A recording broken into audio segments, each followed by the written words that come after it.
Harvest is 2 weeks away on Brett Guthrie's Persimmon farm. It's the busiest time of year, with only a small window to pick the sweet fruit before it's trucked to markets. But with the spread of coronavirus disrupting the multi-billion-dollar industry, he still doesn't know who he'll hire here to get the fruit off these trees and into the packing shed. We still haven't worked out our labour supply. It's changing actually every day. Brett's one of thousands of farmers now figuring out what Australia's travel restrictions mean for their business and income. When it comes to fruit and vegetables, most farms employ seasonal foreign workers here on a short-term visa.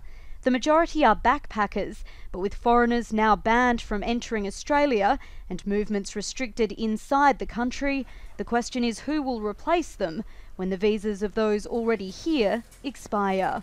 We rely so heavily on our visa workers and our seasonal worker program to be involved in that to get the fruit and veg into the stores. The industry is looking at whether Australians laid off in other sectors due to the crisis, like hospitality, could step in. Farmers say the logistics of that happening are complex. They want the government to ensure the thousands of foreigners already here can outstay their visas to ensure food supply continues. We need to keep them here in Australia because this is not going to last forever.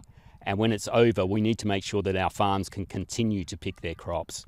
At a time when people are being told to stay indoors, the other issue is making sure the movement of thousands of workers doesn't lead to a cluster of coronavirus infections. This is a relatively small property. Over 5 weeks, 200 tonnes of persimmons will be picked by about 16 people. But in the coming months, tens of thousands of workers will be needed right across Australia, and farmers need certainty about where they'll come from. Some farmers, we've heard, are now reconsidering their normal plans. They're reconsidering whether they plant as much as they were going to, whether they plant a crop at all this season because of uncertainty around labour supply.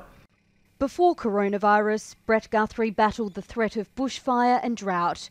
Like others, he's hoping government intervention will help bear fruit for the industry until the crisis is over. Nicola Gage, Al Jazeera, Sydney.